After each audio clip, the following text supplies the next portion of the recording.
All right, guys, we got to look at cryptocurrency's political influence.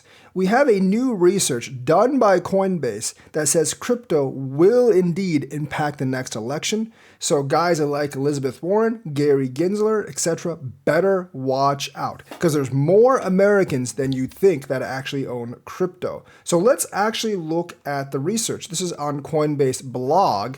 It's called The Call to Action, Mobilizing 52 Million Crypto Owners into an Army of 1 Million Advocates for Change. So, they're going to have an event in Arizona, California, Georgia, Illinois, New Hampshire, Nevada, Ohio, and Pennsylvania, and Wisconsin. I don't really know where it's in Wisconsin. I'm probably not going to go, or I might go just to see, get some footage, maybe post a short or something like that. So, nearly 9 in 10 Americans believe it's time to update the financial system. But let's actually look at the raw numbers. 52 million Americans own crypto. 5x more Americans own crypto than an EV. 3.5x more Americans than belong to a union. 2.75x more Americans than attended an NFL game in the last season. 2x American families who directly hold stock. 1.3x more Americans than use ride sharing every month. So there's a lot of people that own crypto.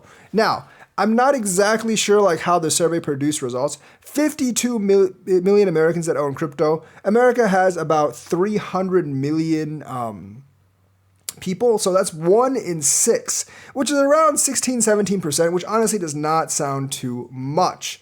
So for the directly hold stock, they probably don't include retirement accounts because it would definitely be way more families.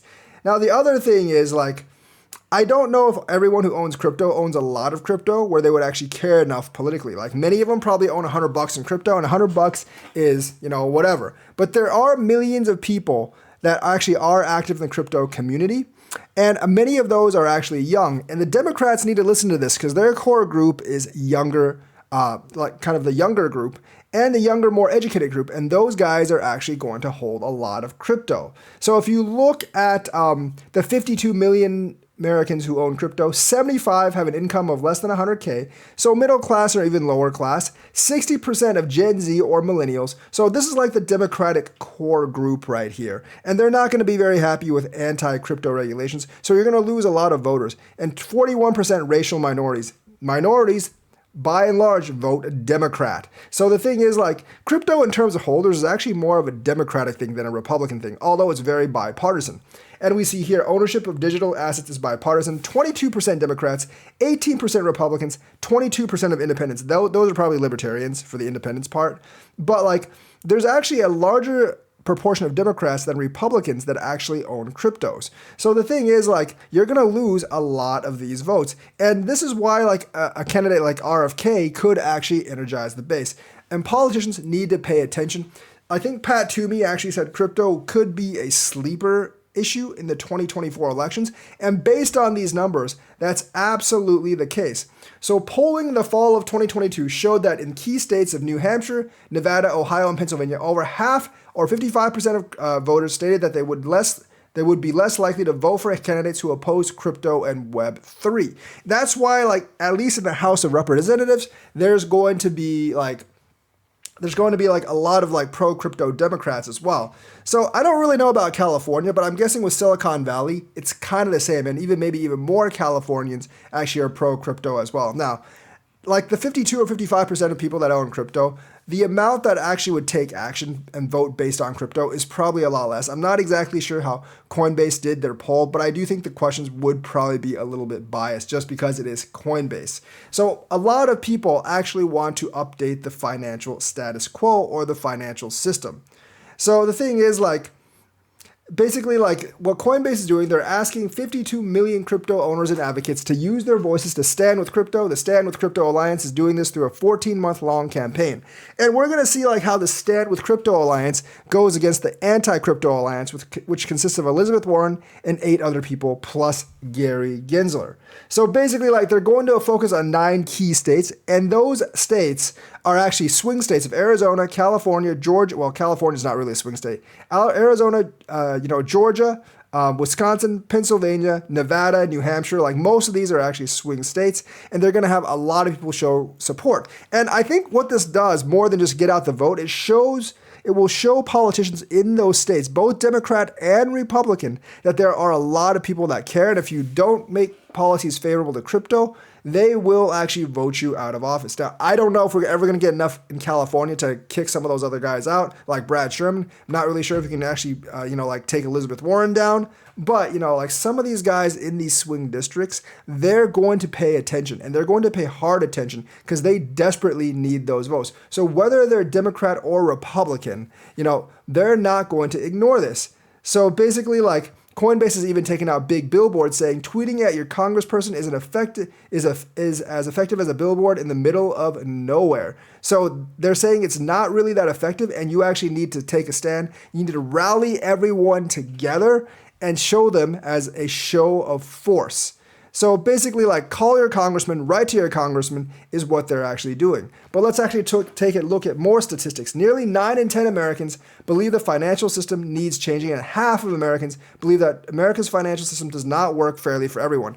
I think everyone with a little bit of common sense actually knows that. You look at the disparity between CEO pay and worker pay and how both have increased. CEO pay has basically gone from like 10, 12x worker pay to 360x worker pay, and there's absolutely no reason for that. So obviously the rich guys are using their influence to become richer and upping their salaries. The latest UAW strikes, you can blame solely on the, basically not on the employees, but on the management, because their salaries have gone way, way up faster than inflation, while workers' salaries have not. And what the UAW is actually asking for is a return to pre-08 stances in terms of salaries and benefits, and the bosses aren't willing to do that because that means they would have to sacrifice their own bonuses to what they were pre-2007, 2008.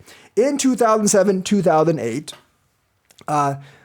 basically the companies forced the workers to give concessions because the auto companies were hard hit and were at risk of going bankrupt. That's fine. But now, in the last couple of years, they recorded record profits, and like the UAW is like, hey, you know what? Those agreements we had pre-2007, 2008, we want them back. So that's why that strike is going on. And the thing is, like, they should give them back because they only took those cuts because like the automakers were having a hard time. And since the automakers are not having a hard time anymore and recording massive profits, the workers should actually get their rights back.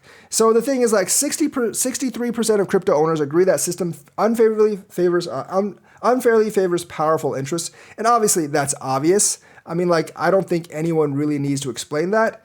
So like in bellwether states like Nevada, Ohio, and Pennsylvania, more than 40% of those who own digital assets do so to remit money across borders to help family members pay for food, housing, and healthcare for far less than what banks and wire services typically charge. And those are probably going to be, a lot of immigrants and stuff like that. So that's why there's such a minority representation.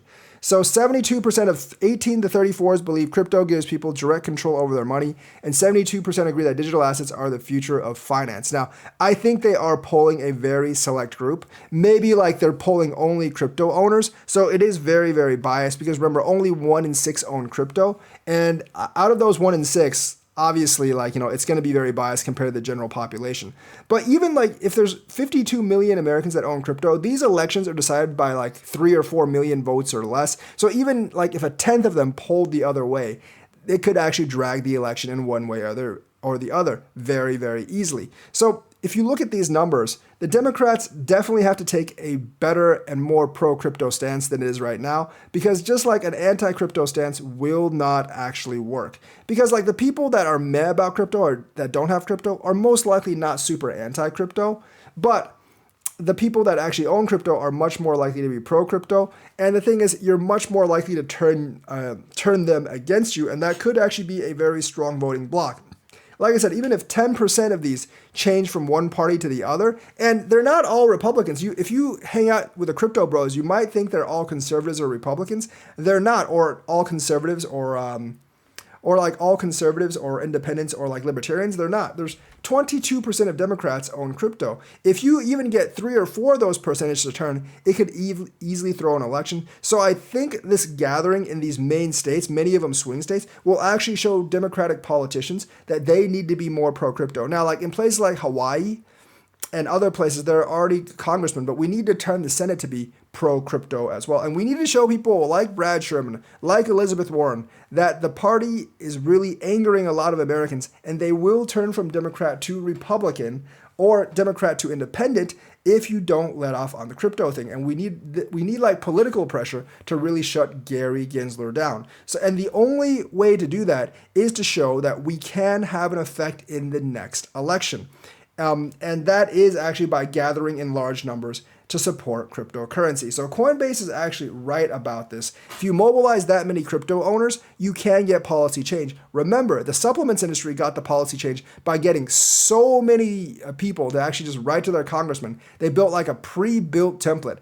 The supplements industry actually got more people to send those things in than people to send stuff in about the Vietnam War. And with 52 million Americans that own crypto, we can easily beat that. So the thing is, like, take a minute to call or write your congressman. I've actually sent several pre-template notes into my congressman via this, like the Coinbase cases and Binance cases, and everyone should actually do that if they want to change attitudes. And it's not like it's not working. You know, like there's many congressmen, a lot of Republicans, but also many Democrats that actually have been turned. Even Maxine Waters is not completely totally against crypto now, because some of them can see the writing on the wall, especially the House candidates that are up for election every 2 years. So this is a big chance to score a big win for crypto, because we know that a lot of people think the financial system needs reorganizing. A lot of people like the aspect of like maybe like, you know, controlling their own money. And a lot of people like maybe a refreshing of kind of like this new type of economy. Now, to be sure, crypto isn't entirely fair too. The early people that get in are going to own a lot more. So they're going to have to work that out some. And of course, there are a lot of scams, so we're going to have to work that out as well. And I do think crypto does need to purge itself a lot of those scammers, because that's going to make a lot of people actually hesitate to come in. But I do think like there is a lot of political power here, and the regulations will have to get better as more and more people get into crypto and they start demanding more crypto-friendly laws. So I do think crypto will impact the next election, and candidates do actually need to watch out for this. So that's the news for today. Let me know what you think. Like and subscribe, hit that bell notifications button. Thank you and have a nice day.